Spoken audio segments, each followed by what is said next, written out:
Jiang Xinli. Huwag kang magkunwaring tanga rito. Sa araw na ito, kailangan mong makipagdiborsyo sa akin. O mamatay. Diborsyo, hindi na tayo ikinasal. Diborsyo ba, isama mo na rin ako.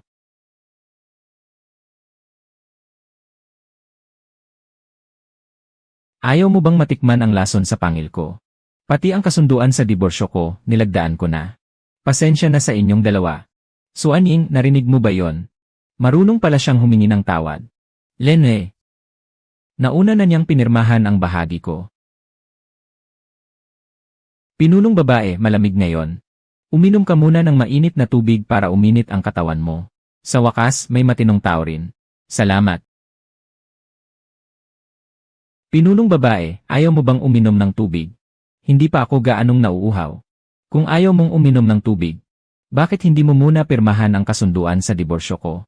Ibig mong sabihin, makikipagdiborsyo ka rin sa akin. At kami rin. Lahat kayo ay mga asawa ko. Ako si Yu Huayin, ang asong lobong pilak.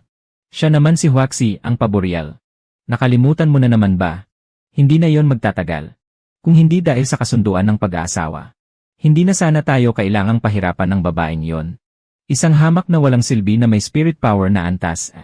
Hanggang sa ganitong kalagayan. Yeko, medyo sobra na ang sinabi mo. Ayoko rin naman. Pero sa tuwing binabanggit ko ang diborsyo, nagpapanggap siyang baliw at tanga. Kaya ngayong araw, makikipagdiborsyo man siya o hindi. Makikipagdiborsyo pa rin siya. Napakasuklam ng buhay na ito.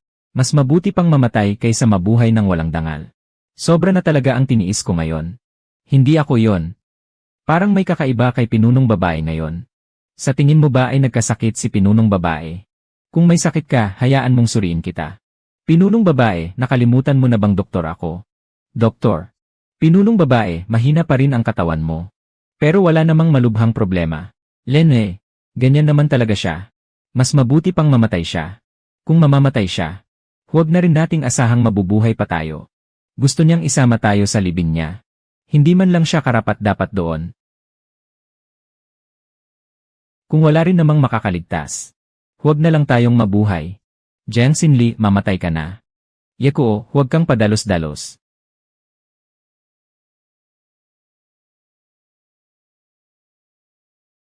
Tapos na. Ngayon, tuluyan na tayong tapos. Papatayin ko kayong lahat.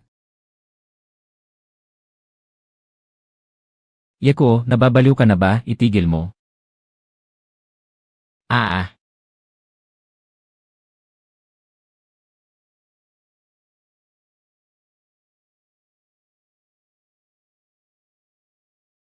Nagising na ang kakayahang pangkalikasan. Ano ka ba? Pangalan ng kakayahan, kakayahang tinik ng panggapos. Antas, 1. Marupok at maselan ang tinik ng panggapos. Maaari lamang itong kumapit sa isang nilalang na may malakas na kapangyarihang panlalaki. At mabuhay sa pagsipsip ng mga sustansya mula sa katawan nito. Ito na ba ang espesyal kong kakayahan matapos akong mapunta sa kwentong ito? Naamoy mo na, hindi ba? Nasa banda roon ang sustansya mo. Ito ba ang tanawing pangkaisipan ni Eko? Ang itim na leopardo sa harapan ko ay puno ng sugat at nasa bingit ng pagbagsak. Ito ang espiritual na anyo ni Eko. Ano ba talaga ang pinagdaanan niya? Para masugatan siya ng ganito? O baka naman lahat ng ito ay bunga ng matagal na pagpapahirap sa kanya ng dating Jiang Xinli.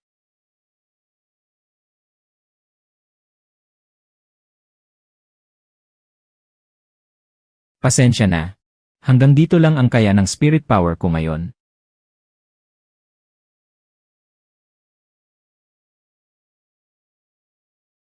Jiang Xinli. Huwag mong sabihin. Kung gayon tayo. Sandali. Bumaba na sa 55% ang antas ng galit ni Eko. Sa isang iglap, bumaba ito ng 12%. Sino ang pumutol sa hiblang psychico ni Eko? Huwag sabihin siya. Paano nangyari iyon? Alang ang lakas ng isip niya. Malaking bagay na kung bumaba ito ng kalahating porsyento sa isang pagpapakalma. Baka pwedeng lagyan muna siya ng tatak habang hindi pa siya gising. Lagyan ng tatak habang wala siyang malay. Gusto mo bang ipahamak tayong lahat? Kapag nagising siya at nagsumbong, wala ni isa sa atin ang makakatakas.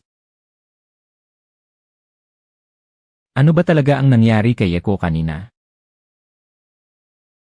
Nakatulog lang siya. Bumaba naman ang antas ng pagngangalit niya.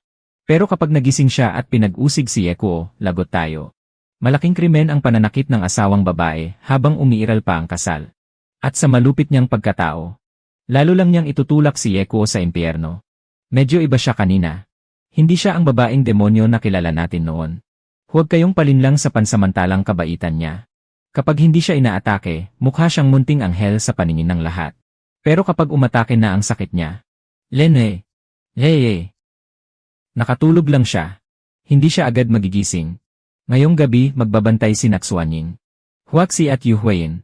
Bantayan niyo si Yekuo. At ikaw. Ako ang magbabantay sa kanya. Suanying, Yuhuayin. Napansin ba ninyo? Kakaiba rin ang kilos niya ngayong gabi. Baka hindi ang makamandag na babaeng iyon ang may sakit, kundi siya. Bobo. Mukhang hindi siya iyak hanggat hindi nakikita ang kabaong.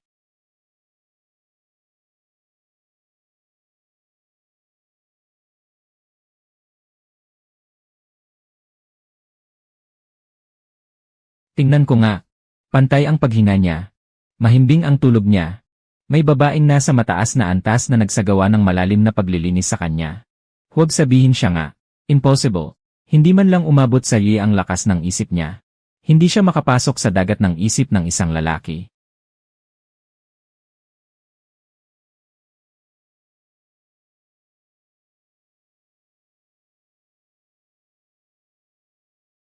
Gising ka na. Ayos ka lang ba, Yekuo? Natutulog siya. Paggising niya, ipainom mo sa kanya ang gamot na ito. Nakakatulong ito sa sirkulasyon at pagbabagong buhay ng laman. Hindi ito lason. Pero nakalimutan ko. May pinsala ang leeg ng babaeng pinuno. Hindi siya makagalaw. Pero pwede kitang painumin. Uhaw pa rin sa sustansya ang kakayahang tinik ng pag-ibig. Pero napakalapit nito sa akin. Naamoy mo ba? Pagpasok ng gamot sa bibig, malamig at mabango ang lasa. Akala ko kasi. Ano ang akala mo? Wala yon. Makakainom na ba ako ng kampante ngayon? Makakatulong ang pansuportang brace sa leeg para gumaling ito. Bukas ng umaga, makakabawi ka na. Pero iwasan mo ang mabibigat na galaw sa loob ng 3 araw. Salamat sa'yo.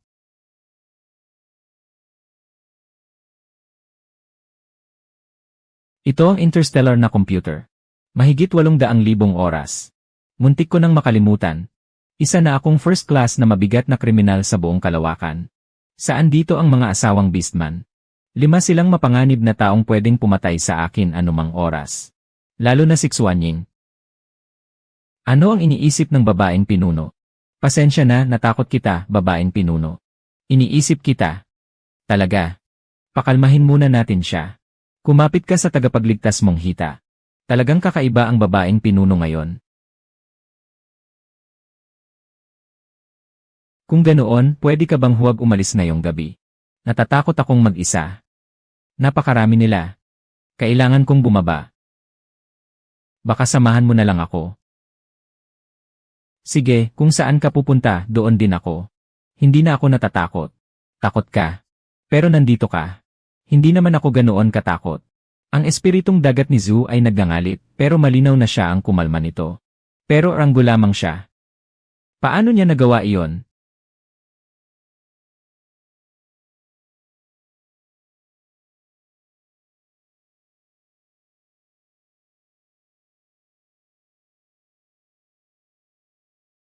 Tanga.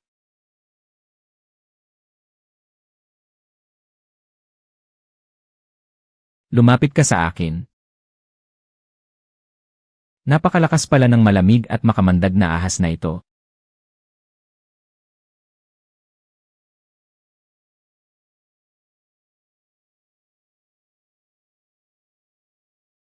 Kahit mamatay ako, hindi ako makikipaghiwalay sa'yo.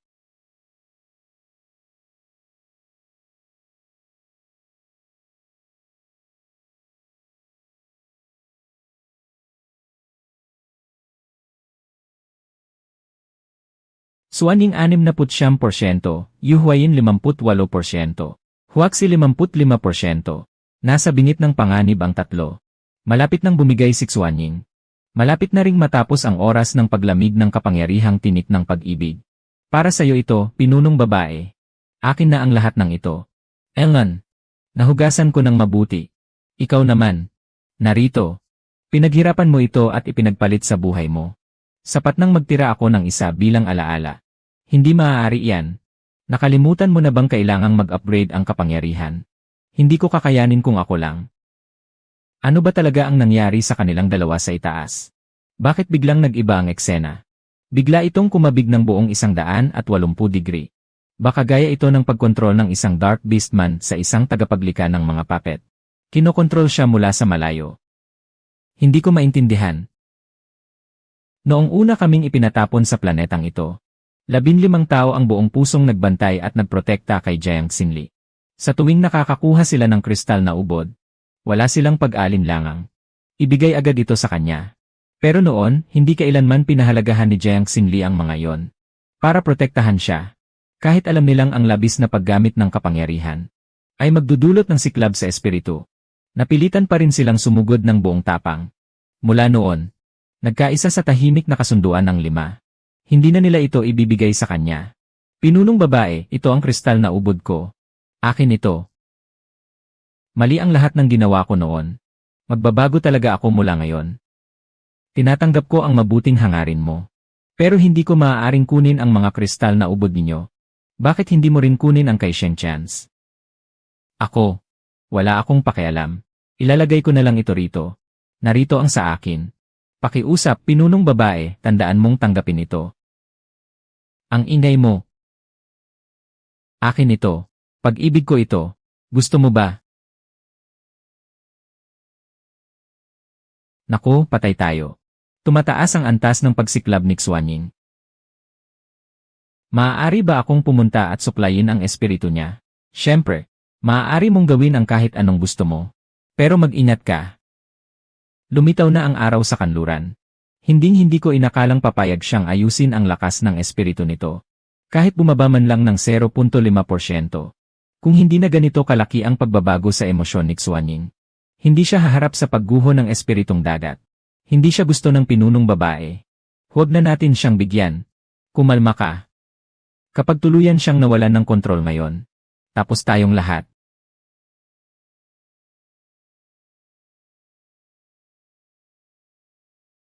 Naku, Diyos ko.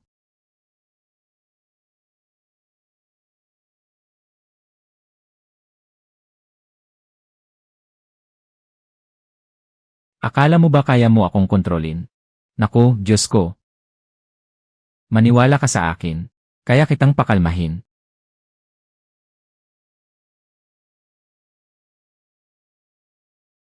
Ito ang buong espiritual na tanawin ni Xuanying. Malamang nasa loob ng kastilyong iyon ang espiritual niyang katawan.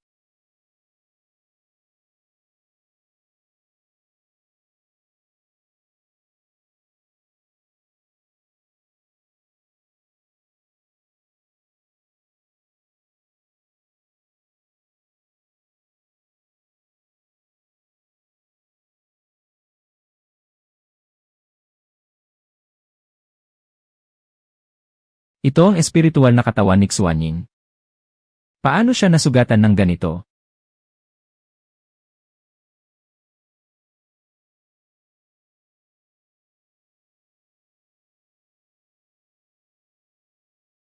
Nasugatan ka. Tulungan kita.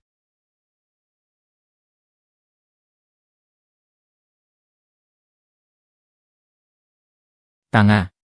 Nga. Ang dapat takpan ay mga mata ng iba. Nararamdaman pa rin ni Xuanying ang lugar na ito. Dahil nararamdaman mo pa rin ito, kaya lalo na akong hindi pwedeng umatras.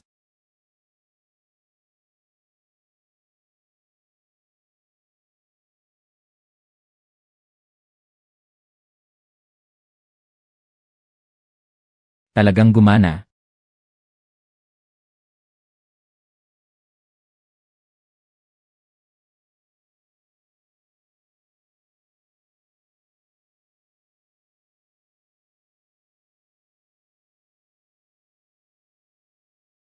Hindi pa tapos.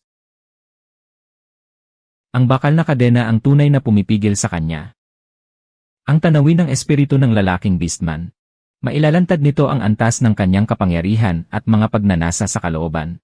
Pero malinaw na unang antas lamang si Xuanying. Paano nagkaroon ng napakaperpektong kastilyong bughaw na yelo? Itinatago ba niya ang panaginip tungkol sa prinsipe ng yelo? O siya mismo ang prinsipe ng yelo? Tungkol naman sa mga kadena na ito na may mga tinik.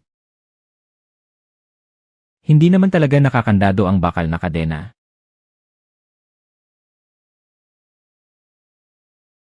Ikinulong niya ang sarili niya.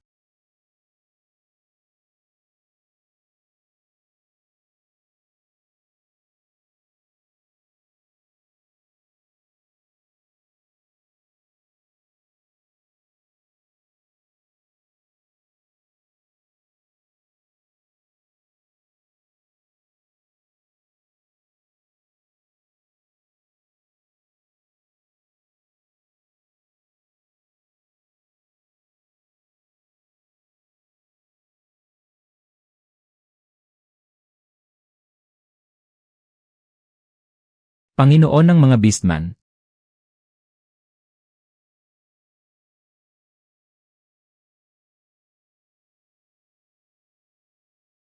Xuanying, gising ka na. Diyos ko. Bumaba na sa 49% ang antas ng pagwawala mo. Hindi ako makapaniwala.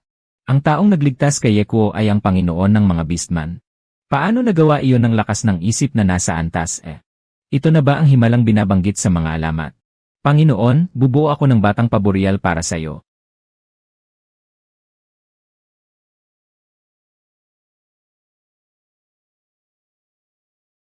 Nasa bisig pa rin ni Xuanying. Ang makamandag na ahas na ito ay balot ng malamig na aura.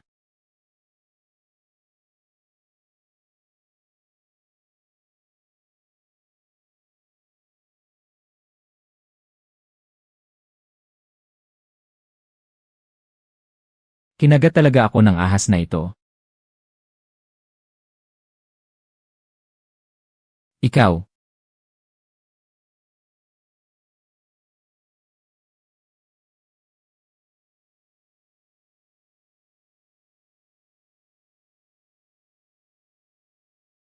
Ako, ano? Gusto ko siyang sampalin agad. Iyon. Iyon ang unang halik ko. Unang halik. Ihahatid kita sa silid para makapagpahinga.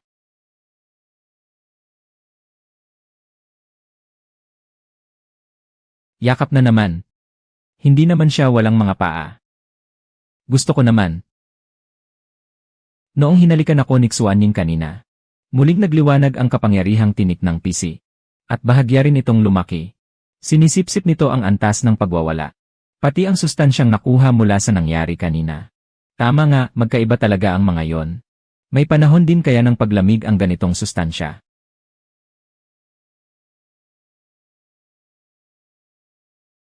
Huwag niyang sabihin tatanungin niya ako. Kung bakit ko kayang pigilan ang pagwawala ni Xuanying.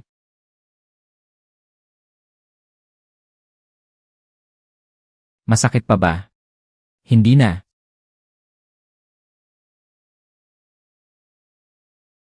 Lalong nagiging malinaw ang liwanag ng pagpapagaling. Palatandaan ito na malapit nang maubos ang kapangyarihan. Hindi ka ba magtitira para sa sarili mo?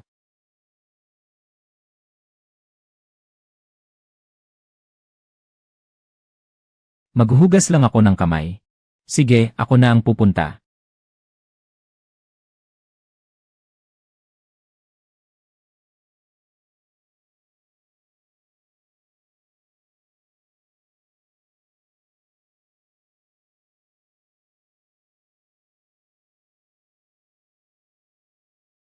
Panginoon, nagsiselos ako. Panginoon ng mga beastman. Nagsiselos ako. Nagsiselos.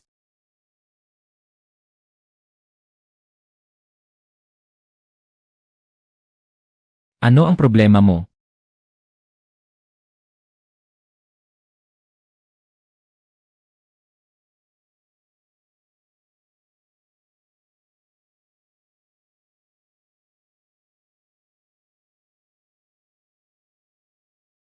Ito ang tinatawag na unang halik, hindi ba? Lanan. Hindi pa matatag ang kalagayan ni Huaxi at Yu Huayin. Gusto kong bumaba at tingnan sila. Huwag ka munang magmadaling bumaba. Magpahinga ka muna rito. Sasamahan kita.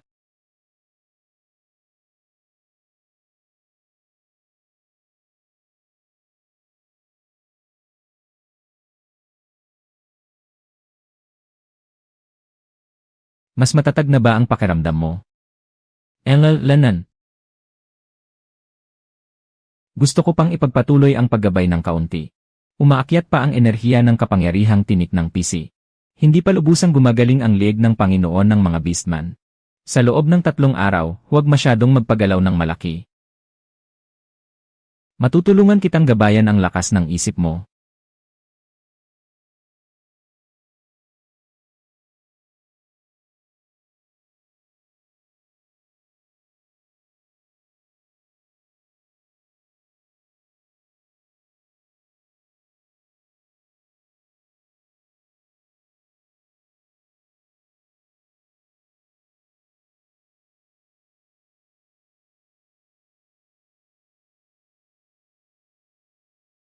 Nagbagong anyo ang lalaking beastman bilang hayop. Kailangan mong magpahinga para manumbalik ang lakas at kapangyarihan mo. Gising na ang Panginoon ng mga beastman. Anong oras na ngayon? Malapit nang mag-alas 2. 3 buong araw kang natulog dito. 3 araw. Ang kadena na nabasa ng singaw ng tubig at sinag ng kapangyarihang tinik ng PC. Pinalitan ko ng ekstrang palda ang programa ng pangangalaga. Pangangalaga lang sa damit. Nasa unang antas pa rin ang kapangyarihang tinik ng PC. Mukhang hindi sapat ang ordinaryong pagpapakalma gamit ang lakas ng isip. Para maiangat siya sa susunod na antas. Hindi pa ito nasisipsip. Gutom ka na ba? Lanan. Ako muna ang maghahatid sa Panginoon para maligo. Hindi siya nagtanong. Hindi ko muna sasabihin. Baka tumakas sila para hindi matuloy ang diborsyo. Diretso silang umalis, ano? Nasaan ang mga kasama nila? Malamang nagmimina sila. Nakalimutan na ng Panginoon. Bawat buwan ay may gawaing reforma para sa mga bilanggo. Tulad ng pagmimina at iba pa.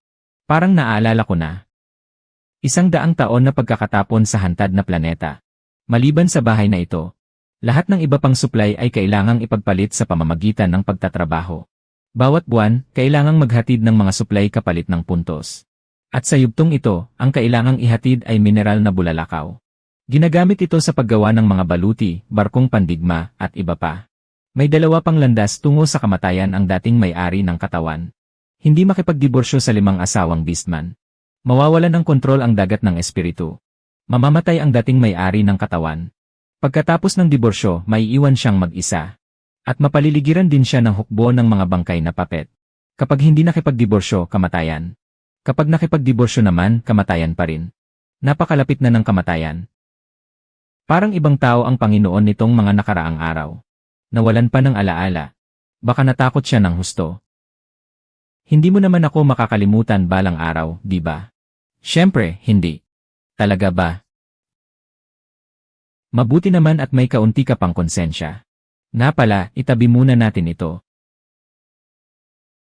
Ano ito? Nilinis nila ng mabuti ang mga ubod ng kristal na iniwan nila para sa iyo. Ang dami naman. Pati ang mga ubod ng kristal sa pribadong silid. Ipinasa na nila kaya susunod na lang ako sa utos. Itatabi ko muna ito.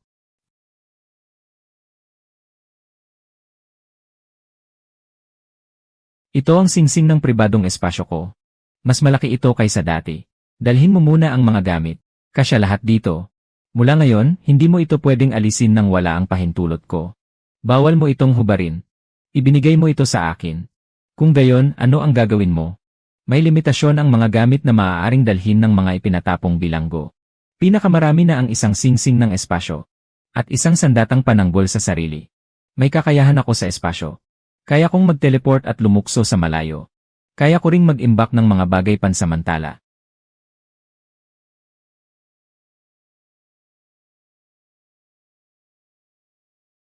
Pumili ka ng isang lasa. Naaalala kong dating gusto ng Panginoon ang matingkad na pula. Iyong may espesyal na timpla. Dahil mukhang nakagigising ang kulay. Kapag naubos mo, sisigla ka. Medyo kakaiba talaga ang panlasa ng dating may-ari ng katawan. Wala bang gulay at karne sa bahay? Wala. Dati, ayaw ng Panginoon sa gulay at prutas. Mas ayaw niya sa lutong karne at merienda. Pero tapos na ang nakaraan. Bigla kong nami-miss ang instant noodles sa mundo. Gusto kong kainin ang mga ito. Pumunta tayo bukas sa bilangguan. Mayroon yan sa supermarket ng bayan. Talaga. Hintayin nating bumalik sila para magpalitan ng bantay. Ako naman ang magmimina ngayong hapon. Kung hindi, makakasama sana kita ngayon. Karaniwan, may kasamang mga asawang beastman ang mga babaeng bilanggo. Sa prinsipyo, nagtutulungan at may kanya-kanyang gawain ang lahat. Kapag lalabas para magtrabaho o humarap sa panganib, may naiiwang isa para magbantay sa babae. Kung ganoon, pumili ka ng isa.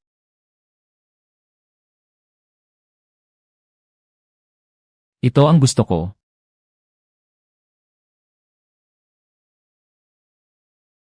Masarap na. Pero gusto ko pa rin kumain ng totoong pagkain. Ay, napala. Marunong ka bang magluto? Maaari kong subukan. Sa itsura ng mukha niya, parang hindi talaga siya marunong. May mansa sa gilid ng bibig ng munting sakim. Ay, may dumikit sa gilid ng bibig ng munting sakim. Ate, nasa bahay ka ba?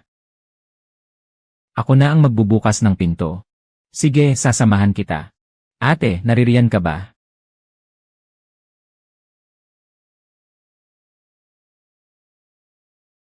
Jayang Wanwan. Ate, napakabuti mo talaga. Sa wakas, nahanap din kita. Tama nga ang hinala ko, nasa bahay ka. Ako lang ang isinilang ng nanay natin. Anong kapatid ang sinasabi mo? Kahit totoong mayroon man. Malamang matagal nang namatay sa sulok na yon. Isang peking mayamang binibini si Jayang Wanwan. Pero taglay niya ang aura ng pangunahing bida. Pagkalipas ng 18 taon, ginaya niya ang mukha ng tunay na may-ari ng katawan. Pero 80% lang ang naging pagkakahawig. Kumalat sa buong bagong mundo ang pagsusuri sa antas at ang masamang video. Ipinahayag ng tunay na may-ari ng katawan na siya ay tuso at mayaman. Matapos ang sakunang espiritual, silang dalawa na lamang ang nakaligtas. Napawalang sala si Jayang Wanwan. Kalaunan, sinabi niya sa lahat na tutubusin niya ang aking kasalanan. At kusang nagpatapon sa bituin ng kadiliman. Napakaraming panganib sa tigang na planetang ito. Kaya naman, mas kailangan ng mga kawal na nagbabantay rito ang isang babaeng pinuno. 19 na taong gulang, antas iyo ang kapangyarihang espiritual. Maliwanag ang hinaharap. Dahil sa paghanga niya sa kabutihan at malasakit nito sa mga tao. Sa murang edad ay naging isa siya sa 12 pinunong pangrehiyon. Ilang segundo lamang tumagal ang tagpong ito. Habang nagiging mas kumpleto, lalo itong mukhang planado. Hindi pa ito ang oras para magharap at humingi ng paliwanag. Paano mo nasasabi iyan tungkol sa iyong kapatid? Habang lalo niya itong sinasabi, lalo akong natutuwa. Ang katayuan at yaman ng aming mga magulang. Lahat ng iyon ay magiging akin. Habang lalo siyang nagpapakitang kaawa-awa. Lalo namang hindi niya maitago ang nasa kaibuturan ng kanyang mga mata. Ang mukha niyang kawawa at kaawa-awa. Kahawig ng anyong ipinapakita ko araw-araw. Ang kaibahan lang, nagkukunwari lang ako. Samantalang siya, likas na umaarte. Sinli, akala mo ba lahat ay walang puso tulad mo? Gabi-gabi siyang nagsumikap mag-ipon ng puntos para mabili ang mga supply na ito at maipadala sa iyo. Gumamit pa siya ng kapangyarihang espiritual. Upang pakalmahin ang napakaraming kawal na nasa bingit ng pagwawala. Wala siyang kakayahang pagharian ng saya ang babaeng pinuno. Kaya ikaw pa ang pinagkakamit niya ng mga puntos. Anong klaseng pagpapalayan? Kung hindi gagamitin ang utak mo, ipadala mo na sa istasyon ng pagre-recycle sa Kalawakan. Huwag kang magpahiya rito. At tungkol sa pagpapanggap mong mabait habang ipinapadala ang mga bagay na ito, pinapayuhan kitang magtipid sa ganyang palabas sa hinaharap. Ang tunay na may-ari ng katawan ay isa talagang malisyosang karibal.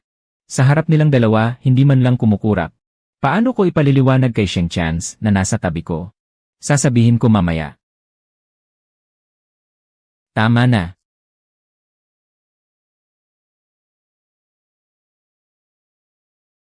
Pinunang babae, maganda ka na, mabuti pa ang puso mo. Hindi ka tulad ng isang bulgar at walang hiyang babaeng lason na gaya niya. Lingran, huwag mo akong insultuhin. Ate, alam kong antas iyo ang kapangyarihang espiritual ko.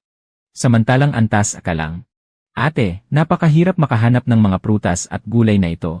Sa planetang ito, karaniwan kang umiinom ng nutrisyon mula sa hilaw na karne. Napakalupit at napakadugo niyon.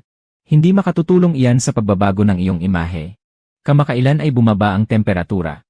Natatakot akong lamigin ka, ate. Ang mga damit na ito ay espesyal kong inihanda para sa iyo, ate.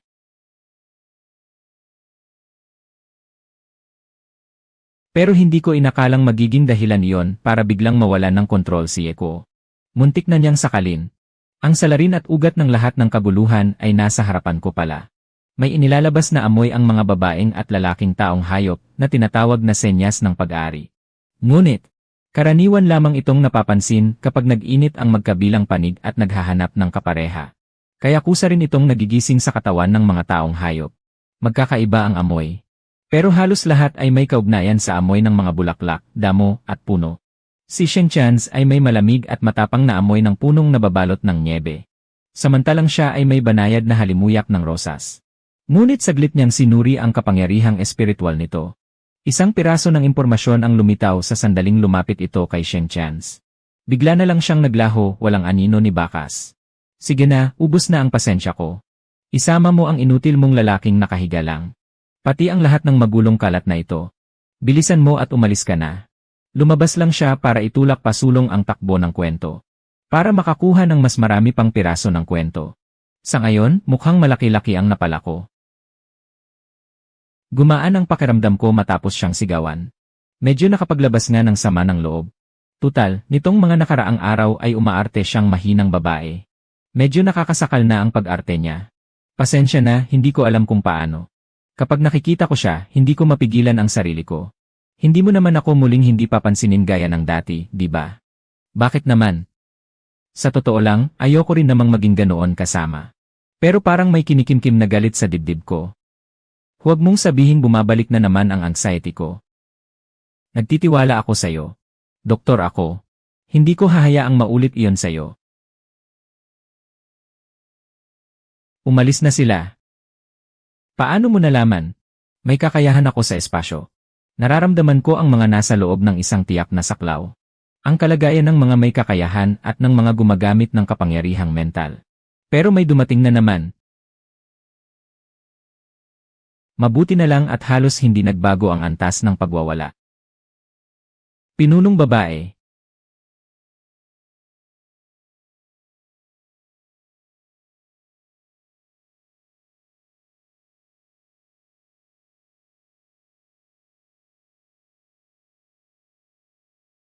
Nasaan si Yeko, bakit hindi siya umuwi kasama niyo? Pinunong babae, alam na ni Yeko ang pagkakamali niya. Halos buhay na lang siya sa kalahati. Iniisip mo pa ring pagtrabahuhin siya para kumita ng puntos. Itinuturing mo ba kaming mga libreng alipin? Mali ba ang pagkakatanda ko? Buong panahong nasa kulungan siya at hindi pa lumalabas. Bilis, puntahan natin siya. Hindi pa rin humuhupa ang pagsabog ng kapangyarihang mental ni Eko. Hindi pwedeng mawala kahit isa sa 5 kong asawang beastman.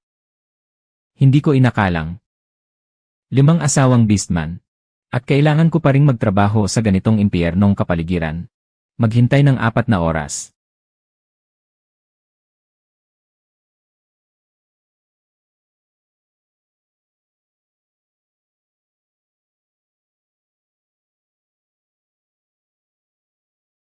Iko.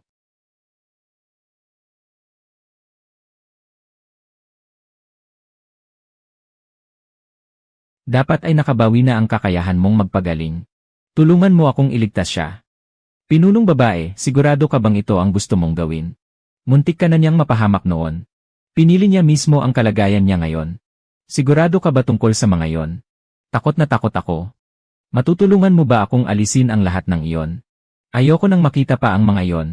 Manatili ka rito. Usok. Suaning, ayusin mo.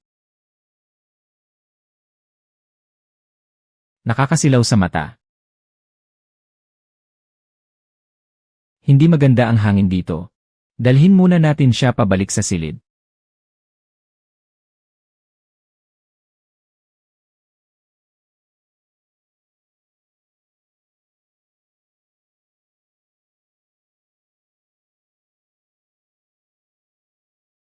Nag-evolve ang kakayahan mong magpagaling.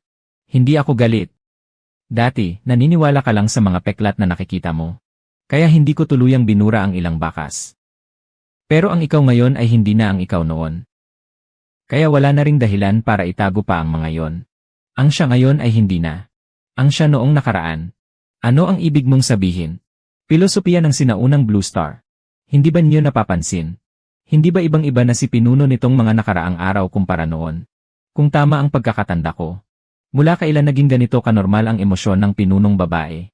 Una, ang pagpaparehistro ng kasal. Ikalawa, ang pagdating sa Dark Star. At ang ikatlo ay ngayon. Sana hindi na naman siya biglang mawalan ng kontrol. Ang mapili sana ay isang pambihirang swerte sa buong kalawakan. Pero ang swerteng iyon ay mabilis na naging pinakamabigat na kapalit. Ang pagpili ng mga kasama ilang taon na ang nakalipas ay itinuring ng napakarami bilang daan tungo sa kaluwalhatian. Ngunit hindi nagdala ng kinabukasan ang pribilehiyong iyon. Sa halip, kinalagkad nito ang lahat ng pag-asa patungo sa Dark Star. Parang mula pa sa simula ay itinulak na siya sa landas na ito. Babaeng pinuno. Yeko, gising ka na. Babaeng pinuno.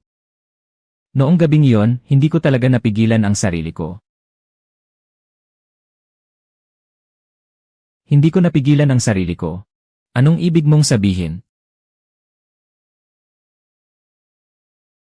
Naamoy ko ang pheromone ng isang babaeng pinuno na parang birding tsa.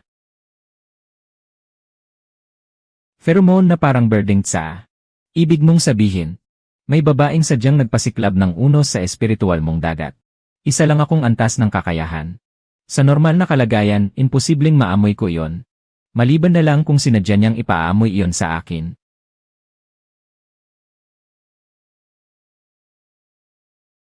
Walang nakatira sa loob ng 10 li sa paligid dito. At sa gabi, gumagala pa ang mga bangkay na papet. Saan galing ang babaeng pinunong iyon? At bakit si Yeko pa ang pinuntirya niya? Halos imposibleng maamoy ng isang mababang antas ng kakayahan ang pheromone ng babae. Halos impossible. Sana nga ay guni-guni ko lang iyon. Alam kong nasaktan ko ang babaeng pinuno dahil sa bigla kong pagkapusok. Paano ko ito ipaliliwanag? Naamoy ko rin ang pheromone na yon. Pati ang babaeng pinuno, hindi ako pinaniniwalaan. Kung ganoon nga, ako na mismo ang magbibigay ng paliwanag sa babaeng pinuno. Yeko, kumalma ka.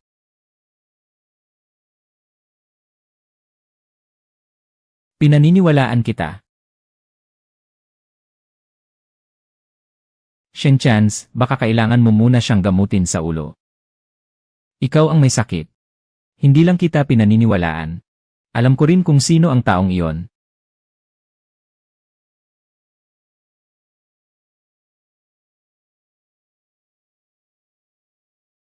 Sino? Sabihin mo sa akin, babaeng pinuno. Hinding-hindi ko siya patatawarin. Talagang sobrang padalos-dalos pa rin ang ugali ng asawang itim na leopardo. Patawad. Hindi ko pa maipaliwanag sa iyo ngayon. Bakit? Kapag minsan na niyang pinukaw ang espiritual mong dagat, posibleng maulit niya ito sa pangalawang pagkakataon. Kapag pumunta ka ngayon, kamatayan lang ang aabutin mo.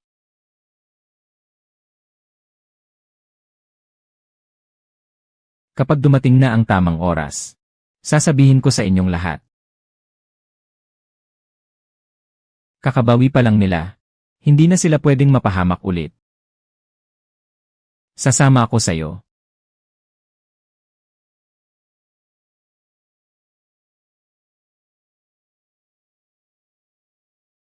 Diyos ko. Yakapin mo ako ng mahigpit.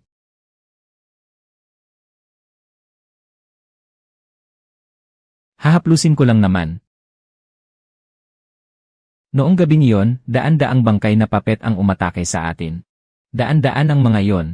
Bakit wala man lang bakas ngayon? Babaeng pinuno. Nakalimot ka na naman. Hindi maganda. Parang napakasakit.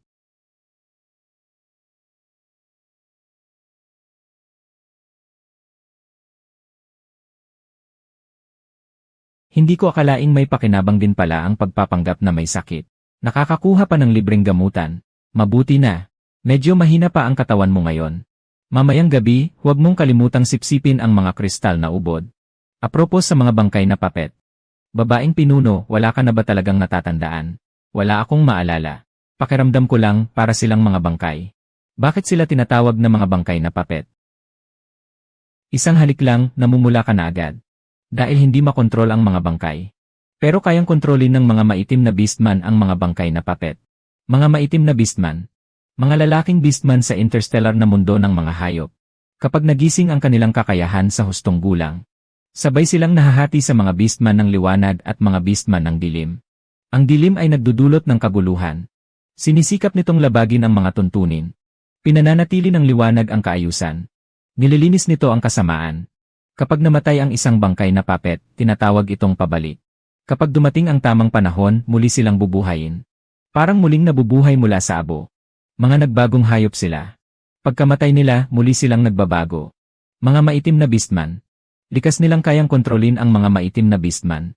Tulad ng lahi ng mga insekto. Sila ang magkakaparehong kaaway ng mga beastman ng liwanag. Paano naman ang babaeng pinuno?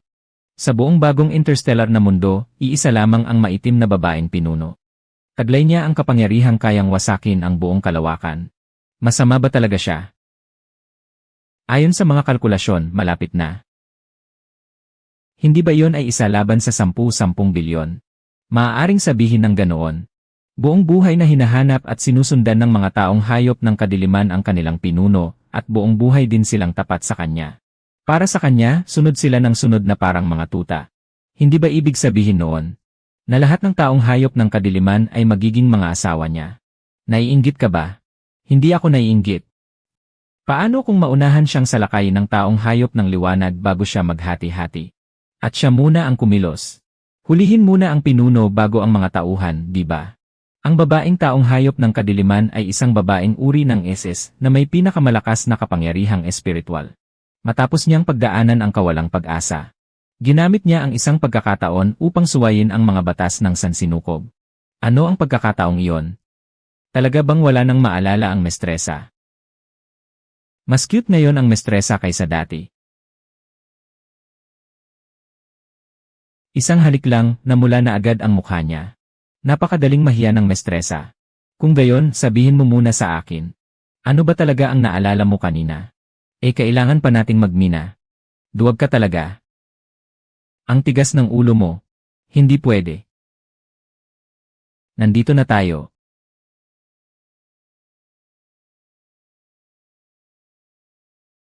Huwag kang mawawala sa paningin ko. Ito ay isang mahiwagang kakayahang lumikha ng espasyo. Pansamantalang panangga sa alikabok. Ano yon? Isang robot na tagapagbantay.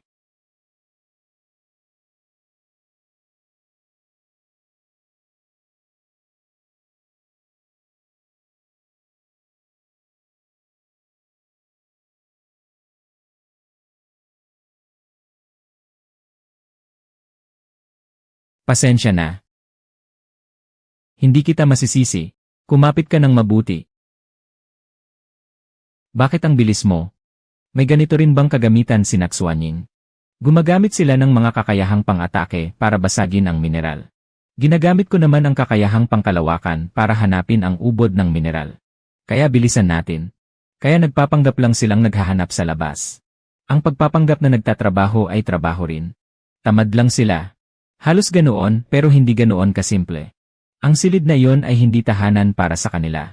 Isa lamang iyong lugar kung saan sila makahihinga. May mga taong itinuturing ang silid na iyon na kanilang tahanan. May iba naman na kinakabahan agad pagpasok pa lang doon. Ikaw naman. Pinapahirapan ka rin ba ng silid na iyon?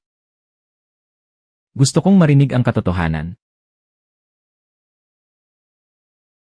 Maaari ka na bang magsabi ng totoo ngayon? Pero hindi dahil sa silid na yon.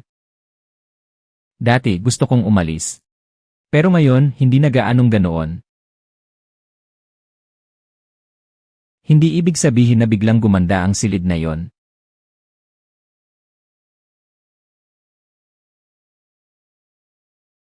Mestresa. Mestresa, nakabalik ka na. Engan, medyo pagod ako. Akyat muna ako. Yene, wala ka namang paa para mapagod. Mukhang buong gabi siyang nagtiwala kay Xuanying. Hindi man lang niya ako nilingon. Hindi rin niya ako tiningnan. Marahil galit pa rin siya sa akin. Talagang puro pag-ibig ang laman ng utak ninyo. Huwag mong sabihing nagsiselos si Xuanying. Ang ingay.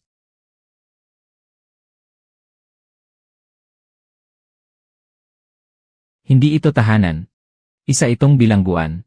Hindi ko kayang bayaran ang utang ng dating may-ari sa kanila. Pero hindi rin ako maaaring mamatay rito.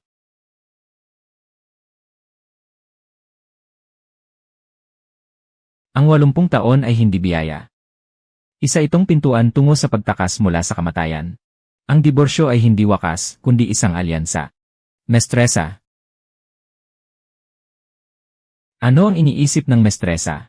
Wala naman. Nagugutom lang ako. Gutom ka, sige, ako na ang magluluto. Halika na. Bumaba tayo at kumain. Masamang tao.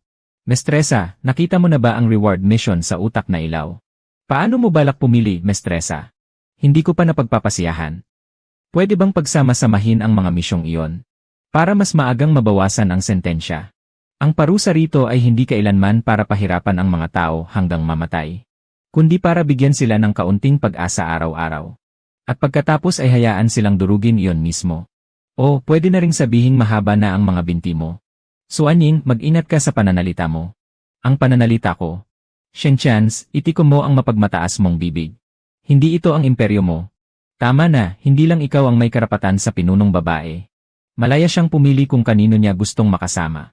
Mga kuya, huwag na kayong mag-away. Kasalanan ko ang lahat. Lahat ito ay dahil hindi ako naging mabuti. Hindi kita sinisisi. Huwag kang umiyak, pinunong babae. Heto, para sayo. Kung gusto mo ako, ibibigay ko ito sayo. Ito ang mahiwagang sandata mo. Ayoko. Sige na nga, kunin ko. Huwag kang magpapadala sa gusto niya sayo. Sobra ka ng umaarte. Bukas, sasamahan ko ang pinunong babae sa bayan ng interplanetaryong kulungan. Sigurado ka bang dadalhin mo siya sa bayan? Hindi ligtas ang bayang iyon. May mga kriminal doon na may pambihirang kapangyarihan. Baka may nagkukubling mababangis na halimaw roon. Sasama ako. Sasama rin ako. Isama mo na rin ako. Aba, grabe. Nakakainip naman. Kung ayaw mong mamatay sa daan, tawagin mo ako kapag aalis na kayo. Xuanying. May gusto akong pag-usapan sa inyong lahat. Tungkol sa diborsyo. Ano yon? May gusto akong pag-usapan sa inyong lahat. Pinunong babae, hindi ka ba nagugutom? Tama. Unahin nating kumain ang pinunong babae. Dito kami maghihintay sa'yo. Hindi kami aalis. Kumain ka ng mas mabilis, kuya. Ayokong maghintay ng matagal. Ano ang gusto mong sabihin sa amin, pinunong babae? Bago ko sabihin, may itatanong muna ako sa inyong lahat. Ano ang tanong mo? Magsalita ka, pinunong babae. Gusto ba ninyong makipagdiborsyo sa akin? Gusto mo ba talaga ng tapat na sagot, pinunong babae? Siyempre. Gusto ko. Kahit nagpasya na akong magbago at tahakin ang mas mabuting landas. Gusto mo pa rin bang makipagdiborsyo sa akin? O gusto mo pa rin? Diborsyo. Pinunong babae, gusto ko ring makipagdiborsyo. Pinunong babae, ako rin. Ibibigay ko sa iyo ang diborsyo. Gusto ko rin ang diborsyo. Kahit na ibinigay ko sa iyo ang unang halik ko. Hindi kita pananagutin dito. Ikaw. At ikaw naman. Gusto mo rin bang makipagdiborsyo? Ako. Siyempre gusto ko rin, Sinli. Gustong gusto ko, Sinli. Hindi ko talaga alam. Hindi ko akalaing ganito kalaking sakit ang idudulot ko sa inyo. Pero hindi ko inasahang. Ang papel na ito. Kasunduan sa diborsyo. Habang buhay na sentensya sa piling ng asawa. Ang iniaabot niya sa iyo ay hindi kailanman kasunduan sa diborsyo. Ah, pinunong babae, makikipagdiborsyo ako sa inyong lahat. Pero hindi ngayon. Ano ang ibig mong sabihin? Isang misyong may gantimpala mula sa interplanetaryong kulungan. Sa palagay ko, nakita na niyo iyon lahat. Nakita na namin. Nakita na namin. Para itong amnestya kapag may bagong pinunong umuupo sa trono. Pero para lamang sa mga umuulit na kriminal sa hating bituin. Kakaiba ang gantimpala pero nakatutukso. Ngunit hindi inilabas ang mga detalye ng misyon. Walang libreng tanghalian sa mundo. Siguradong mapanganib ang misyong ito. Huwag ka nang magsalita ng walang kabuluhan. So aning, kung ayaw mo sa akin, lumaban ka. Kaunting apoy lang, sasabog na ang bariles ng pulbura. Hindi pa tapos magsalita ang pinunong babae. Kung lalaban, sa labas kayo lumaban. Magpatuloy ka, pinunong babae.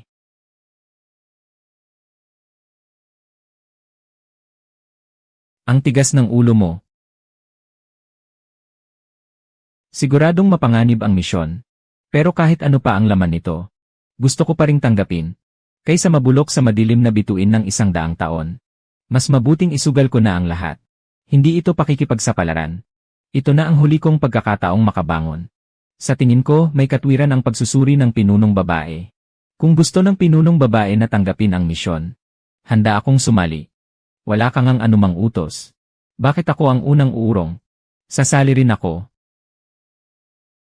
Pinuno, ano ba talaga ang gusto mong ipasagot sa amin? Kung ganoon, huwag na nating paligoy-liguyin. Pumirma tayo ng bagong kasunduan sa diborsyo. Bagong kasunduan sa diborsyo. Ang tagal nito ay kapareho ng misyon na may gantimpala. Hindi ako sasali sa misyong tiyak ang kamatayan. Pero kung may pag-asa, ipaglalaban ko. Babantayan niyo ako habang may bisa ang kasunduan. Ako naman ang mag-aayos ng mga kailangan niyo. Hindi ito para pigilan kayong umalis. Pakikipagtulungan ito para mabuhay. Ayos sa akin ang kasunduan. Pero bakit tumaas ang lakas ng iyong espiritu? Hindi ko rin alam. Mali ang resulta ng pagsusuri. Dapat ay hindi naman. Kayang pumasok ng pinunong babae sa dagat ng espiritu at pigilan ang pagwawala. Hindi ito pwedeng kumalat. Tungkol sa matalik na relasyon habang may bisa ang kasunduan. Itinatanong ko lang ito para sa lahat. Kung kusang loob ng magkabilang panig. Siyempre, maaari. Kung ganoon, ano ang relasyon natin? Mga kasosyo sa diborsyo. Gusto mo ba ang tawag na yon? Kung gusto mo, pumirma ka. Inaantok na ako. Bukas na natin ituloy. Kapag pinirmahan mo ang kasunduan sa diborsyo ko, pipirma rin ako. Yeko, anong nangyari sa'yo? Ang pinunong babae mismo ang nagkabit ng posas. Nakalimutan ko. Paano ito tatanggalin? Gamitin mo ang singsing sa espasyo. Nakita ko na ang pambukas na yon sa isang drawer sa kwarto mo. Bantayan niyo siya. Titingnan ko. Kaya pala napakatagal mong nagplano. Sa wakas, magsisimula na rin. Ano ang magsisimula na? Ano ba ang sinasabi mo? Wala naman.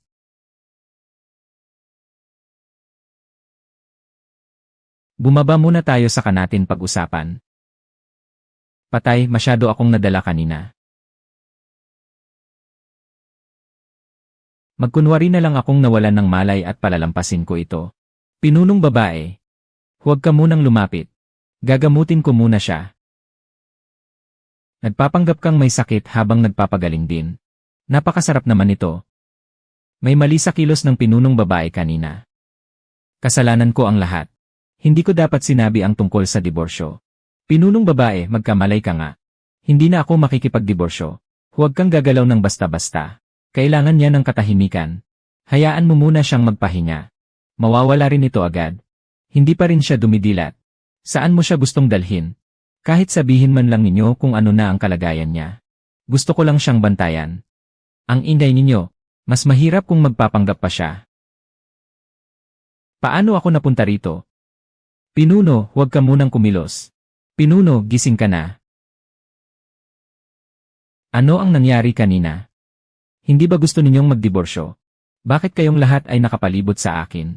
Talaga bang wala ka nang natatandaan, Pinuno? Ano ang dapat kong tandaan? Wala naman. Pinuno, ikaw ang nagsabing pipirma ka sa kasunduan sa diborsyo kasama namin.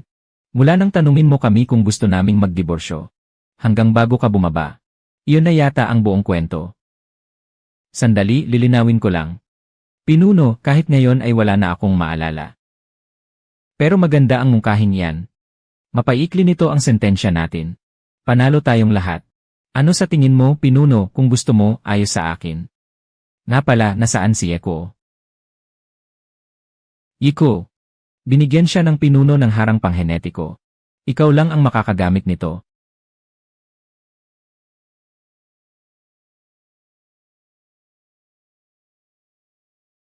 Yeko, magkamalay ka. Baka pwede mo ulit itong ipakita sa pinuno. Ano ang ipapakita ko? Baka mangyari ulit sa pinuno ang nangyari kanina. Wala siyang malay. Ako na ang titingin. Pinuno, huwag kang mag-alala. Ayos lang siya. Tinanggal na ito. Ang pinuno mismo ang nagtanggal nito. Salamat, pinuno. Gabi na. Oras na para magpahinga. Ihahatid kita sa kwarto mo. CJ. Ligtas ako kapag nasa tabi niya. Pero kapag lumitaw si Chance, hindi na ako ligtas. Pinuno, may sasabihin ako. Dahil kasama na tayo sa isang plano. Dapat ay mas magtiwala ka rin sa amin, pinuno. Siyempre, hindi mapayapa ang lugar na ito pagsapit ng gabi. Magbabantay kami ng salitan mamayang gabi. Saan tayo magbabantay? Siyempre sa loob ng kwarto ng pinuno. Sa kwarto ko. Kung gayon, sino ang pipiliin ng pinuno? Walang pipiliin ang pinuno. Hindi ka pag-aari ng isang tao lamang, pinuno. Sigurado kayong haharangin niyo ako. Pamilya tayong lahat. Kung may problema, pag-usapan natin ng maayos. Paano naman ang mungkahi kanina ng pinuno? Paano natin ito eksaktong ayusin? Dapat nating sundin ang pasya ng pinuno. Tama, makinig tayo sa pinuno. Ano sa tingin mo, pinuno? Dahil mga katuwang tayo sa diborsyo. Dapat patas ang Haitian. Ang husay mong magpatawa. Nagkakaisa kayong pilitin akong maging patas. Tama, sang-ayon ako sa pinuno. Dapat pantay ang atensyon na matatanggap ng lahat. Sang-ayon ako. Sang-ayon din ako. Hindi ako sang-ayon. Ilang araw mo na akong binabantayan. Hindi ka man lang nakapagpahinga ng maayos. Paano kung mamayang gabi ay palitan ka muna ng isa sa kanila? Bukas pupunta tayo sa interstellar na bilangguan. Kapag may panganib sa bayan, kakailanganin ka pa rin namin. 2 araw mo na akong binabantayan. Iniligtas pa ako ng pinuno kanina. Salamat, pero hindi naman ako nahirapan. Kung ganoon, magpahinga ka muna ngayong gabi. Bukas ng gabi, ikaw ulit ang magbabantay sa akin, ha? Bawal bawiin ang sinabi mo. CJ, pagkatapos ng gabing ito, saka natin pag-uusapan. Pinuno, kung kaming tatlo, sino ang pipiliin mo? Hindi naman ako asawang halimaw. Hindi ka pa pumapayag na lumagda sa kasunduan. Sinabi ko lang na pag-isipan ko. Hindi ko naman sinabing hindi ako papayag. Kung hindi mo maintindihan, bumalik ka sa istasyon ng pagre-recycle. Kaya, Suanying, pumapayag ka na bang pumirma sa kasunduan ng diborsyo? Pumili ka na agad. Inaantok na ang kuya mo. Hindi pwede si Suanying. Talagang hindi siya pwedeng piliin. Walang problema kay Eko. Pero masyadong mainitin ang ulo niya. Hindi rin pwede. Mukhang mahinahon si Yu Huayin, pero napakarami niyang itinatago at masyado rin siyang mapaghinala. Pinakamababa ang depensa ni Huaxi. Hindi rin mahina ang lakas niya sa pakikipaglaban. Si Huaxi ang pipiliin ko. Ako. Pinunong hayop, ihahatid na kita sa kwarto. Magandang gabi. Magkita tayo bukas. Magandang gabi. Pinunong hayop. Pinunong hayop, gabi na. Ako na ang maghahanda ng mga gamit mo, pinunong hayop. Ako na lang. Kaya ko nang mag-isa. Sige, maghahanda na ako. Engan. Pinunong hayop, ayos na. Nakahanda na ang lahat. Gumamit ka ng pabango. Engan. Pabangong rosas ito. Inihanda ko na ito para sa iyo noon pa man, pinunong hayop. Sana magustuhan mo, pinunong hayop. Ano ang inday sa ibaba? Huwag kang mag-alala, pinunong hayop. Poprotektahan kita. Kung masyadong madiin ang mga kamay ko, o kung hindi komportable ang init, sabihin mo agad sa akin. Engan. Napakatorpe naman ng reaksyon niya. Ano ba? Ayos na, pinunong hayop. Salamat. Hindi ba mas magaling kang alagaan ni Kuya Chance kaysa kanina? Parang napaka-relax mo kapag siya ang kasama mo. Narinig nating lahat iyon ng gabing iyon. Ano? Huwag mong sabihin narinig talaga nilang lahat. Narinig namin ang lahat. Nakalimutan mo na ba, pinunong hayop? Likas ng matalas ang 5 pandama namin. Dagdag pa ang aming mga kakayahang espesyal. Kahit mahihinang tunog mula sa malayo, nararamdaman pa rin namin. Gusto ko lang sanang balaan ka, pinunong hayop. Hindi ka naman magagalit dahil sinabi ko ang mga ito, pinunong hayop. Hindi naman. Pinunong hayop, aalalayan kitang magpahinga. Engan. Makakatulog ka ng payapa, pinunong hayop. Babantayan kitang mabuti buong gabi. Huaxi. Pinunong hayop. Medyo masakit ang gilid ng leg ko. Tignan ko.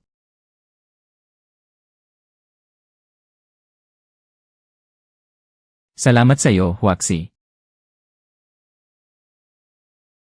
Pinunong hayop, bumaba na sa 48% ang antas ng pagkapusok ko mula sa 55. Ikaw ang nagsagawa ng paglilinis sa lakas ng espiritu ko, pinunong hayop. Parang pinakamalakas ang epekto nito noong unang beses. Paano mo nagawa iyon, pinunong hayop? Hindi pa gaanong matatag ang paggamit ko nito. Baka sinuwerte ka lang kanina. Ano man iyon. Salamat sa iyo, pinunong hayop. Naubos ang lakas ng espiritu mo. Mapapagod ka. Magpahinga kang mabuti, pinunong hayop. Sa susunod, muli kitang tutulungan na linisin ito. Engan. Patayin ko na ang ilaw. Magandang gabi. Mas magiging mabisa kung pagdudugtungin ang mga noo at papasok sa dagat ng espiritu. Pero napakawalang tatag ng anyo ko pagkapasok doon. Kaya huwag na lang nating isipin yon.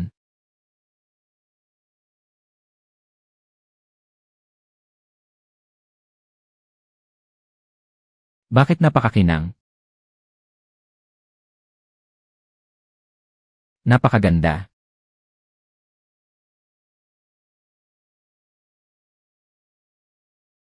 Nagising ka na, pinunong hayop. Engan.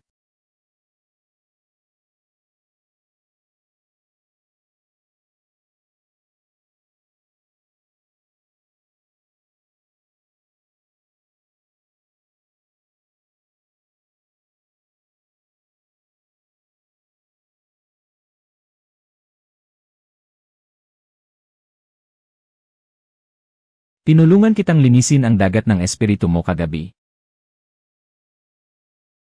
Engan. Pero hindi ko idinikit ang noo ko sa'yo.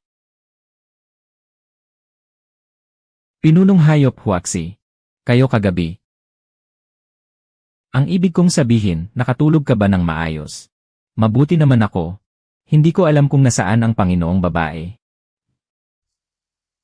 Walang bangkay na papet na ng abala sa akin. Mahimbing ang tulog ko.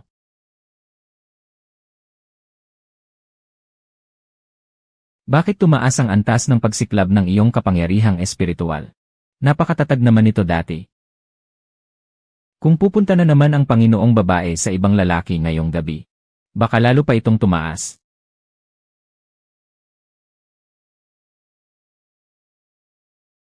Kalimutan na nga. Sarili kong lalaki naman siya. Ako na lang ang magpapalubag loob sa sarili ko. Sige na. Hindi na ako galit. Ayos ba?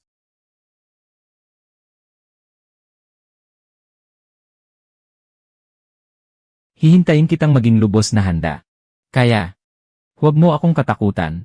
At huwag ka ring magtago sa akin. Gutom ka na siguro. Kumain muna tayo ng almusal. Engan.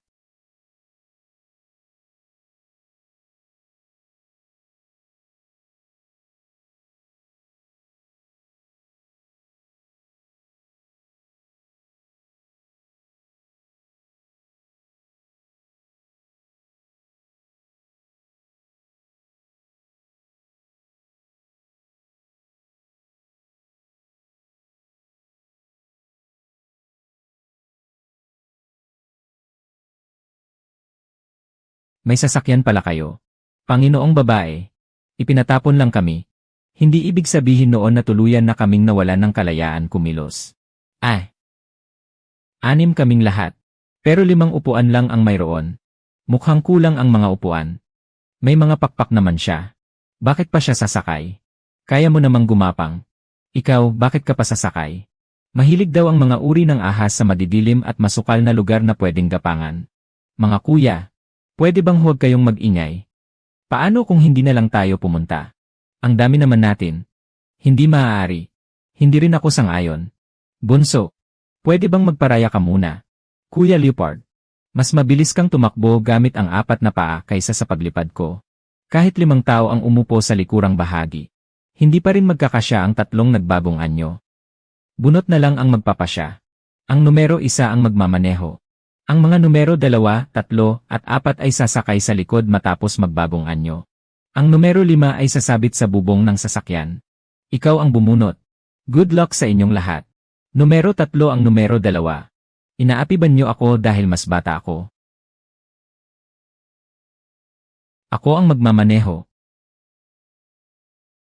Panginoong babae, sumakay ka na. Ang mga sasakyan dito ay hindi mukhang gumagamit ng teknolohiyang interstellar. Sadyang nilimitahan ang lahat ng sasakyang pangtransportasyon sa planetang ito para mapigilan ang mga bilanggo na tumakas. At para maiwasan ang pagsalakay ng mga lahi ng insekto, umupo ka ng maayos. Magmamaneho na ako. Ito ang rush hour ng mga hayop sa Beast World.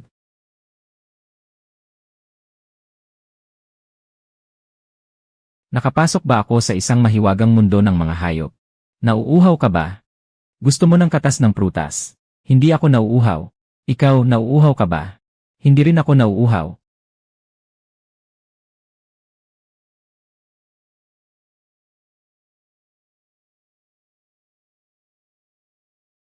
Gaano pa katagal bago tayo makarating? Malapit na. Bakit parang? Para bang unang araw pa lang ng Panginoong babae sa planetang ito? Ang taong may pagkakahati ng isip. Sa pagitan ng iba't ibang katauhan. Hindi kaya hindi niya maalala ang mga nangyari. Panginoong babae, paano kung palitan na lang natin ang sasakyan? Sige, pero paano natin ito papalitan? Gamit ang puntos o bagong salapi. Maaaring ipalit ang mineral na enerhiya mula sa kunglutin sa mga puntos o salaping pangkalawakan. Ang bawat pamilyang ipinatapon na may babaeng pinuno ay maaaring tumanggap ng iba't ibang sasakyan at tirahan batay sa bilang ng mga asawang hayop nito. Ay maaaring tumanggap ng iba't ibang sasakyan at tirahan. Pagtutugma ng mga asawang hayop sa buong kalawakan. Karaniwan, isang babaeng pinuno ang itinatalaga sa 5 asawang hayop. Ang mga babaeng may mataas na antas ng kapangyarihang espiritual. Hindi lalampas sa 12. 12 asawang beastman. May 3 uri ng tirahan. Isang pangunahing silid at 5 silid panuluyan. Isang pangunahing silid at 12 silid panuluyan. Pero anuman ang uri ng tirahan, may kulungan itong katumbas ng bilang ng mga asawang beastman. Kung gayon, nasa tirahang may isang pangunahing silid tayo. Ayaw noon ng Panginoon na makituloy sa amin. Lumipas na ang lahat ng iyon, Panginoon. Bakit may utang na 99 na bilyong barya sa kalawakan ang account ko? Siyempre, dahil nalugi ka. Hanggang 99 na bilyon lang ang kayang ipakita ng computer. Sa totoo lang, ang utang mo ay hindi bababa sa isang planeta. Bakit 0 rin ang puntos sa account ko? Kapag may bagong pera o puntos na pumasok sa account ng Panginoon, agad itong kinukuha para pambayad sa utang. Hindi ba iyan ang bersyon ng kalawakan ng isang walang bayad na may utang? Huwag kang mag-alala. Ako ang mag-aalaga sa iyo, Panginoon. Ako rin, kaya kitang buhayin, Panginoon. Kapag nakalaya na ako matapos ang sentensya ko, mag-ipon ako para bayaran ang utang mo, Panginoon. Ano ang ipinagkaiba ko sa mga kapitalistang mapagsamantala? Nakarating na tayo.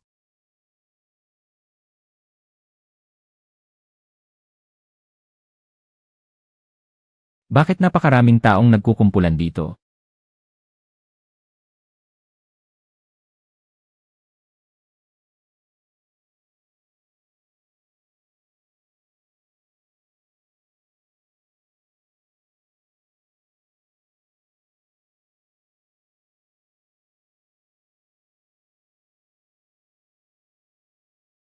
Mukhang iyon si Jiang Xinli, ang nagsunog sa ikatlong sektor ng planeta Funhyu. Iyon ang babaeng beastman na tanyag sa kasamaan. May pakinabang din pala ang masamang reputasyon. Pupunitin ko ang mga bibig nila. Tutulungan kitang makaalis sa lugar na ito. Hindi tayo dapat magtagal dito. Pinagmamasdan na tayo ng Panginoon.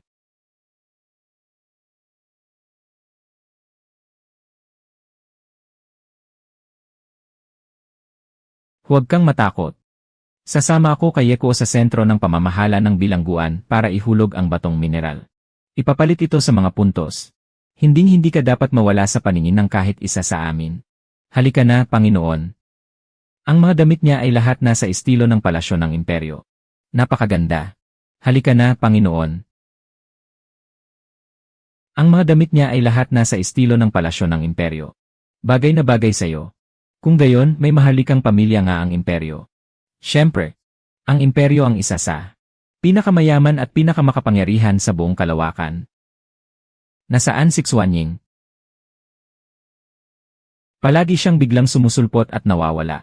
Magpapadala ako sa kanya ng mensahe at magtatanong, Panginoon, subukan mo ang damit na ito. CJ.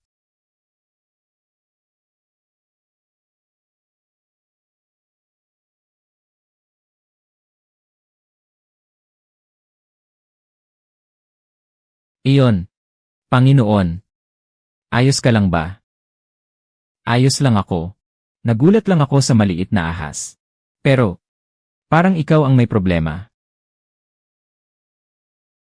Maaari ka nang dumilat. Salamat, Panginoon. Panginoon. Huaxi. Ayos lang ba kayo? Maayos na kami. Ang maliit na ahas na nakita mo. Kulay asul-yelo ba? Paano mo nalaman? Iyon ay ilusyonaryong anino ni Xuanying. Iniwan niya iyon para protektahan ka. Nawala na ang maliit na ahas. Marahil ay nakabalik na siya. Huaxi, bakit nasa loob ka pa rin? Ayos lang ba ang Panginoon? Ayos lang ako. Hindi madaling isuot ang paldang ito. Tulungan mo nga ako, Huaxi. Panginoon, ako na ang tutulong sa'yo. Kaya mo. Kaya ko.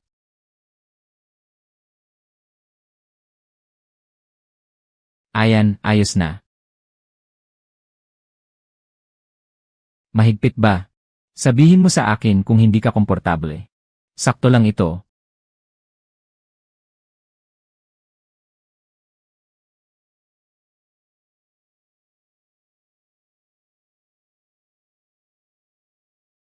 Napakaganda mo, pinunong babae. Isang karangalan para sa akin ang maging asawa mong hayop. Kung gusto pa rin niyang umalis, hindi ko siya pipilitin. Pero bago matapos ang kasunduan, gusto kong subukan ulit na makuha ang puso niya.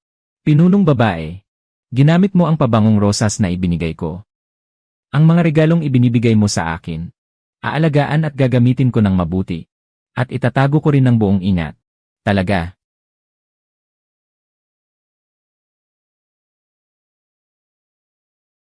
Bagay na bagay sa iyo ang paldang ito. Magpapalit muna ako. Tumalikod ka muna. O CJ. Pinunong babae. Tungkol sa halik kanina. Gusto kitang halikan. Gusto mo bang halikan kita?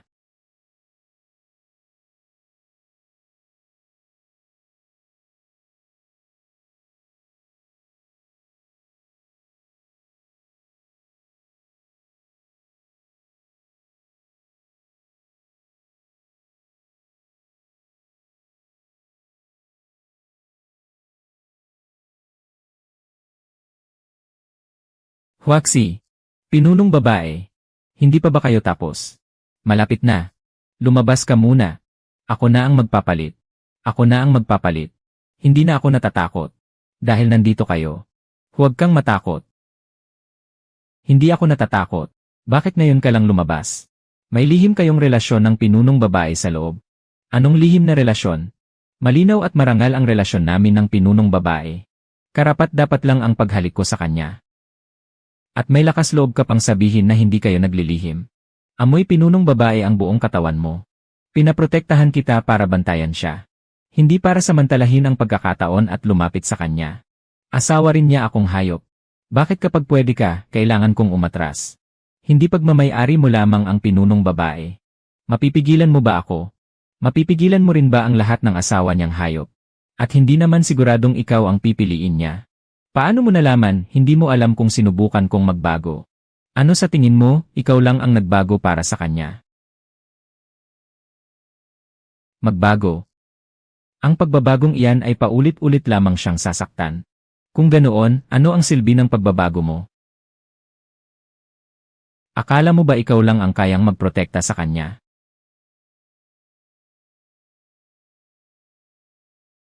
Babala. 002. 016.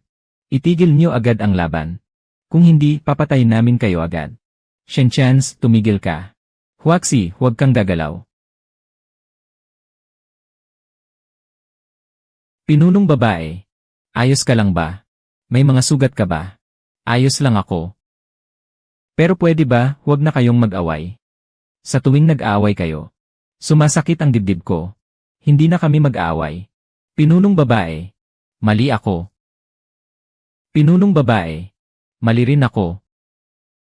Hindi na ako magsiselos sa kanya. Ngayong alam na natin pareho tayong nagkamali. Dito na nagtatapos ang usapang ito. Pamilya tayo. Dapat nating alagaan ang isa't isa. Mahina ang katawan ng pinunong babae. Huwag na niyo siyang saktan. Gabi na. Kumain muna tayo ng kaunti. Dapat nang uminom ng masustansyang likido ang pinunong babae. May ilang restoran sa bayan. Isasama kita para matikman mo ang ibang lutuin. Kumain muna tayo bago tumingin ng bahay at sasakyan. Piliin mo ang magugustuhan ng niyesiye. Huwag na kayong mag-away dahil sa akin. Ayokong may masaktan. Kung magpapatuloy pa kayo sa gulo, pag-isipan kong muli ang pagsasama natin. Niyesiye, nagkamali ako. Huwag mong pag-isipang muli. Ako na ang bibili ng bahay. Yuhuayin, Suanying. Sasamahan ko ang niyesiye kumain. Hindi ka sasama. Iinom ako ng pampalakas. Gusto ko munang mapag-isa. Yuhuayin, Suanying. Alagaan niyong mabuti ang niyesiye. Ye. Ikaw na ang bumili ng sasakyan at iabot mo sa akin. Pipili ako ng ligtas at komportable. CJ, huwag ka nang makipagtalo sa kanya. Naiintindihan ko. Sasakyan lang ang bibilhin. Ang unang prinsipe ng imperyo. Sasamahan pa talaga niya siyang ipatapon. Shen Chance. Talagang kawili-wili. General. Ang talagang kawili-wili ay Jiang Xinli. May sabi-sabing matagal niyang pinahirapan ang 5 niefu niya. Gusto pa nga raw nilang mamatay ng magkakasama. Balak kong hintayin silang mawala ng ibang mapupuntahan. Saka sila isama sa hanay natin. Pero may depresyon siya. At rank lang ang lakas ng isip niya. Panlabas na anyo lang ang mga yon. Pero ano ang tunay na pinagmulan ng 5 niefu? Walang alam ang nasasakupan ko. Ang alam ko lang, mataas ang potensyal ng 5 iyon. Lahat sila ay may unang antas na espesyal na kapangyarihan. Ayon sa batas sa pag-aasawa, dapat ilantad ang tala ng mga asawa. Pero hindi makita sa opisyal na tala ang 5. Shen Chance. Siya ang unang prinsipe na nawawala 7 taon na ang nakalilipas. Tama. Si Shen Chance ang unang prinsipe ng imperyo. At siya rin ang nag-iisang tagapagmana. Sa 5 niefu, may isa pang prinsipe ng imperyo. Ang 2 pa, ay mga general mula sa hukbo, at mga commander ng federasyon. Ang 5 iyon, ay pawang nagmula sa pinakamayayamang pamilya. Tama. At itinago pa nilang lahat ang kanilang pagkakakilanlan. Lihim silang nagpakasal sa pamilyang Jiang. Si Xinli ay isa lamang sa 3 Panginoon ng Furao Star. At rank pa ang lakas ng isip niya. 5 pinakamakapangyarihang pamilya. Bakit siya pa ang pinili nila? Bakit kailangan pa nilang lihim na magpakasal? At samahan siyang ipatapon. Napakaraming butas sa kasong ito. Sa ilalim ng Artikulo 2071, ipinagpaliban ang hatol. Wala bang nakapansin sa hukumang militar? General! Hindi ba kayo interesado kay Jiang Xinli? Ang mga babaeng nahatulan ng mabigat na krimen ay kailangang i-rank pataas para mapatawad. I-rank lang siya. Hindi siya pasok sa mga kondisyon.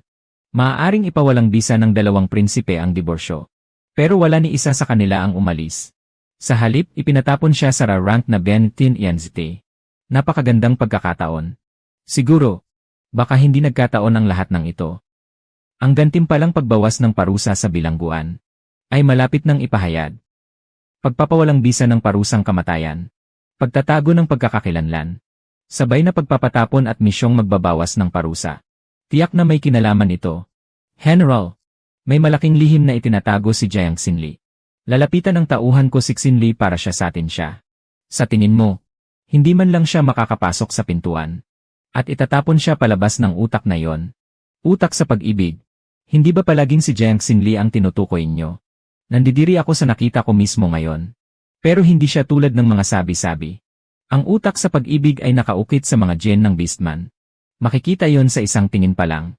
Si Jiang Xinli ay hindi rin kasing sama ng sinasabi ng mga chismis. 3 antas ang tauhan ko. Samantalang sila ay nasa unang antas lamang. Hindi sila dapat katakutan.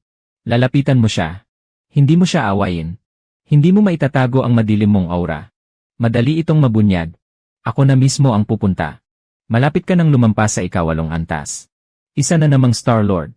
Ang paglapit sa isang mataas na uri ng babaeng beastman ay talagang nakaagaw pansin. Star-Lord Beiyao. Narito si Jiang Wanwan, ang tenyente gobernador, at humihiling na makipagkita. Ampon ng pamilya Jiang si Jiang Wanwan. Matagal nang hindi maganda ang relasyon niya kay Jiang Xinli. Alam ko. At inayos pa ang mga tampok ng mukha niya ayon kay Jiang. Halos 80% ang pagkakahawig nilang dalawa. Mas nagiging kawili-wili ito. Papasukin mo siya. Star-Lord Beiyao. Magandang tanghali. Paumanhin sa biglaang pagbisita. Hindi naman ako nakakaabala sa inyo. Bigla na lamang dumating ang Tenyente Gobernador Jiang. May kailangan ka ba? Narinig kong kagagaling lamang ng Star-Lord mula sa federasyon. Nag-aalala akong pagod ang dagat ng inyong isip. Kaya espesyal akong naparito para ayusin ito para sa inyo.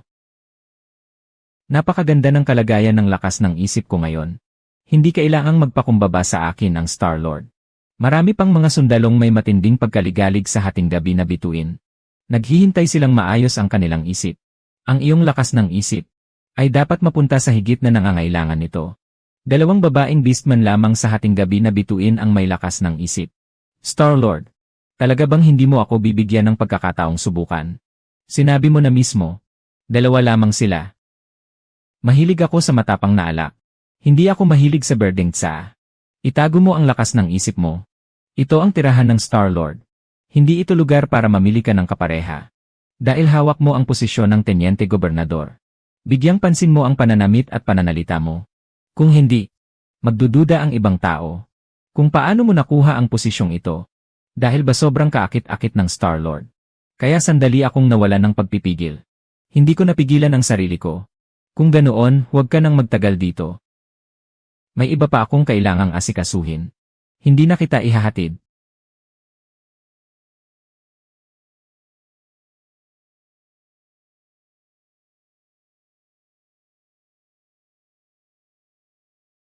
General, si Jiang Wanwan ang nanliligaw sa iyo kanina. Nanliligaw sa akin. Hindi niya alam ang lugar niya. Gusto mo bang ayusin ko na siya ng maaga? Hindi pa siya maaaring mamatay. Isang babaeng beastman na antas Ye at Tenyente Gobernador. Kapag namatay siya, tiyak na imbestigahan ito ng hukumang militar. Hindi pa nagsisimula ang paghahanap sa babaeng beastman ng hating gabi na bituin. Hindi natin maaaring ilantad ang pagkakakilanlan niya dahil sa babaeng iyon. Mabuti, Tenyente Gobernador. Maraming salamat sa inyong pagsisikap. Sistema. Bakit walang epekto ang aking espiritual na lakas? Wala man lang itong epekto kay Beiyao. Maaaring gamitin ng babaeng pinuno ang pakikinig sa isip upang kalkulahin ang espiritual na enerhiya. Napakaraming lalaki sa talaan ng larawan. Paano sa sapat ang isa? Kulang ang puntos. Maaaring gumamit ng pautang na may interes at hulugang bayad. Ang araw-araw na interes ay 9 lamang sa bawat 1,000. Tinatawag mo ba yan na mababang interes? Mataas ang interes ng pautang mo. Hindi sapat ang kalidad. Dami na lang ang ipambabawi. Hindi muna makuha ni Beiyao ang gamot. Mas mabuting itira ito para kay Sheng Chance. Nang makapasok ang Diyos na si Sheng Chance sa layong 1 kilometro. Buong buo pa ba ang buwang buhangin sa katawan niya? Ang target ay 80 metro mula sa babaeng pinuno.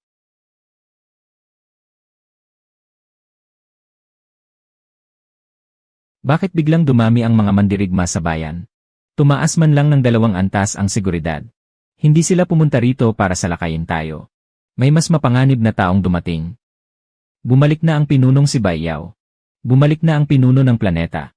Bakit kailangang isailalim sa mahigpit na seguridad ang buong bayan? Dahil isa siyang hindi pa kasal na gumagamit ng kapangyarihang nasa 7 antas. Wala siyang babaeng nag-aayos sa kanya. Paano siya umabot sa 7 antas? Galing siya sa planetang Omega. Ang planetang iyon, matagal na yung tuluyang nawasak. 2 tao lamang ang nakatakas mula sa planetang Omega noon. Isa sa kanila si Beiyao. Sino naman ang isa? Yu Hanche. Isang general ng mga Dark Beastman na nasa 7 antas. Katatuklas pa lamang ng mga nagpapatrolyang mandirigma sa kinaroroonan niya. Siya ang binabantayan ng depensa ng bayan. Kaya niyang kontrolin ang mga bangkay na parang puppet sa hating dilim na planeta. Bakit napakaraming barya para sa isang putahe? Babaeng pinuno, ikaw na ang bahala sa bayad. Handa na akong magbayad. Ipahiram mo sa akin ang kamay mo. Ang lasa nito, eksaktong katulad ng nasa alaala ko. Kung gusto mo, bumili tayo ng mga sangkap at iuwi. Tapos na ba ang ginagawa mo? Hihintayin ka namin sa silid kainan. Malapit na akong matapos. Babalik agad ako para puntahan ka. Nakilala ko na ang panganay na prinsipe. Hindi ko akalaing dito sa tirahan ng opisyal ko kayo makikita, mahal na prinsipe. Bakit hindi sumama sa inyo ang ate? Mahal na prinsipe, hindi ko akalaing makikita ko kayo rito sa tirahan ng opisyal. Hindi ba sumama sa inyo ang ate? May kailangan ako. Nag-aalala lang ako na baka hindi maganda ang mood ni ate. Baka mapasama ang loob ninyo. Nahanap mo ang kinaroroonan ko. Ibig sabihin, ginamit mo ang otoridad na hindi mo dapat ginalaw. Pamilya naman tayo. Bakit kailangan pang gawing malaking usapin? Huwag mong gawing dahilan si Lily para makalapit sa akin. Kung hindi ka komportable sa bangin ng espiritu, maaari kang lumapit sa akin. Mas alagaan kita kaysa kay ate. Lumayo ka sa akin. Huwag mo akong tawaging bayaw. Bayaw. Pero kay ate naman talaga siya. Wala kang kapatid na katulad ni Lily. Huwag mong gamitin ang pangalan niya. Para lang magmukha kang mas mahalaga. Ano yung ginawa ng sistema kanina?